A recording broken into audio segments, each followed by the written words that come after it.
up, guys? It's Amy. It's Sunday. We're getting stuff done today. But before I get to standing on the roof, I wanted you guys to be able to see the Fibral dry. The last video I did, I kind of left you guys on it being wet. It was super late at night. I was over it. I didn't want to wait for it to dry. But it is dry now. It's been about 2 weeks because I've been sick as a dog. So I'm finally ready to get back out here and get working on this again.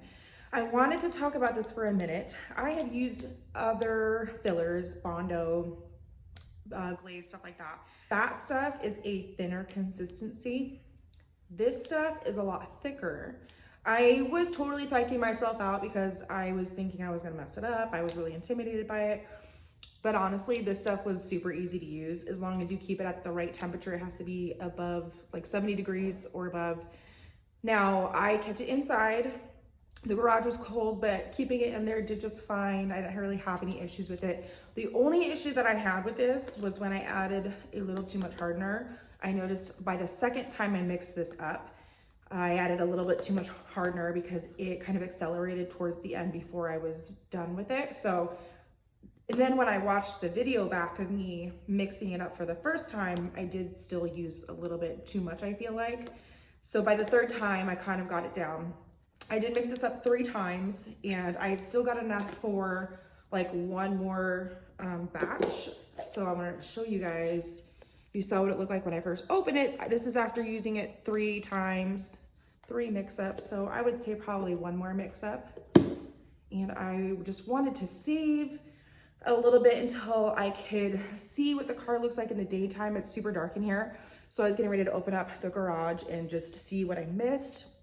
Just kind of do a once over. I don't think I missed anything. I think I got everything pretty good. I think that I will be ready to move on to the cowl for this next mix up. So I just wanted to have enough left over just in case. But yeah, this actually went pretty like a long way. This was 45, I think, and it came with the hardener. I would just say, as long as you're keeping it at the right temperature and you're working fast, using gloves, this stuff is super messy. Very sticky, but as long as you're just, you know, working fast and you have gloves on, you'll be fine. And yeah, it was a lot easier to use than I was anticipating. I actually had a lot of fun applying this. It just kind of like put my mind at peace, just taking the time to like smooth it over.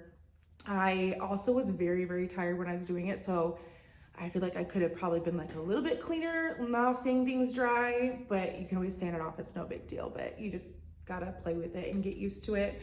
I would recommend this stuff. I was just using it on like the edges of where the vinyl top was on the roof, along the edges, the front and the back.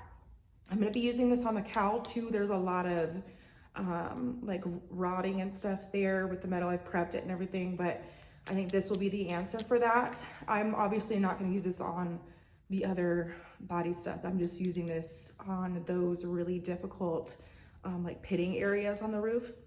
But I think this will solve the issue that I was having, and I think it's going to last. It seems pretty durable, pretty strong, but I'm going to sand it off with 180. I think I'm probably going to start with the DA, then I'll block it. I'll DA the thicker areas. But it's kind of cool because you can see like the little fiberglass pieces. So that's kind of cool, but it is fiberglass. So you do have to wear gloves. You don't want to touch it. It can cut you, but yeah, I did get this all over myself. I can't seem to stay clean when I'm working on stuff. So I had it like all over my sweatshirt, all over my jeans, all over my phone. I still have it on my phone. I can't get it off. So messy. I would say take precautions in that area, and yeah, I would recommend this stuff. So when I'm done sanding it, we'll see how easy it is to sand off. It is a little bit more sturdy and durable and thicker, so I'm sure with 180 it'll be fine, but you know, we're just jumping right in and we're just going with it. So I am happy that I decided to go with this. I'm happy that I just jumped right in there and just did it, and I didn't let the intimidation scare me away. So I was definitely in my head about it. This was way easier to do than I was thinking. I don't know why I was so nervous, but it actually turned out pretty good. All right, here it is. I wanted to show you guys what this looks like dry, because it definitely looks different when it's dry and when it's wet. I would say right here, I would say is probably the sloppiest area. This was the first area that I started on, but it's not too bad. You can always sand it off. So right here, you could kind of see the little fiberglass pieces in there. I don't know, I just thought that was kind of cool when it dried. You could kind of see them. When it's wet, you don't really see it. It all looks kind of smooth when it's wet, but when it's dry, you can definitely kind of see them come out a little bit there.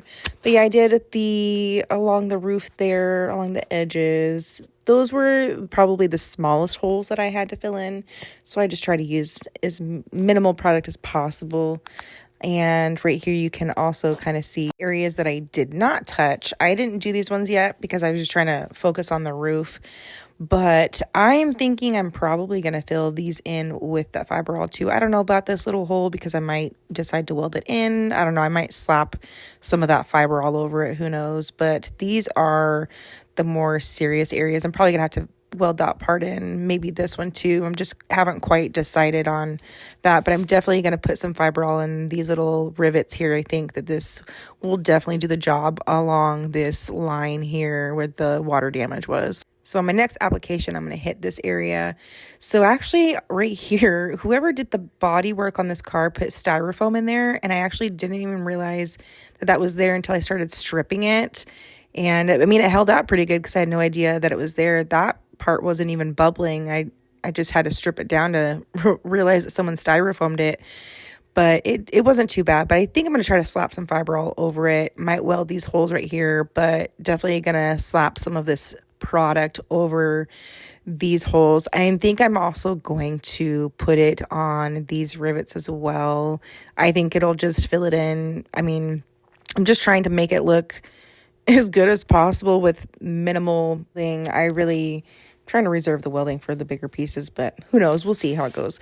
This is the front of the car. Again, sloppiest area. I don't know what my deal was. I was tired, but along the sides here as well, filled in nicely. This area was not quite so sloppy. I did a little bit of a better job. I kind of slowed down a little bit, but so you can kind of see here the consistency is a little bit more thicker.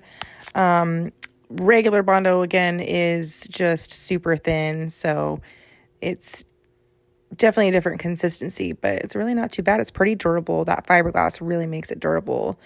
And then I did along the window here. So on this side, I kind of filled in those holes that you saw on the other side.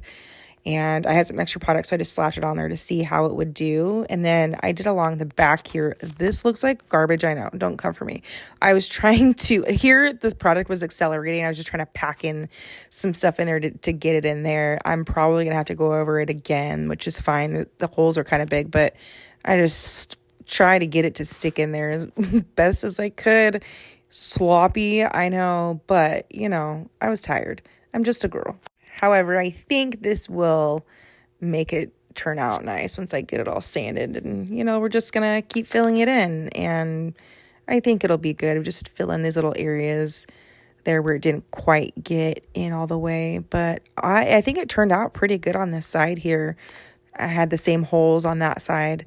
Right here, I'm probably going to have to weld that hole. That's not something that I could fill in with filler. So probably going to have to weld that one, but around the surrounding areas, that one I'm going to have to weld too, but around the surrounding areas, I'm going to put that Fibral on. I think it'll make it look definitely better than it is now, but yeah, we got our work cut out for us, but I think this stuff is definitely going to help with the goal that we're looking for here, and it's just to make it not look like crap. But I think I'm going to hit that side on the next application. Here is the back of the roof. If you remember from my first video, there some giant pitting there, and I really just packed that stuff in there. Got it all nice and smooth as much as I could, but I'm going to, sand it down. And I'm kind of excited to see how this area turns out because I think this is the most troublesome area right here. We'll get it sanded down and see how she looks. I'm excited. I'll keep you guys updated.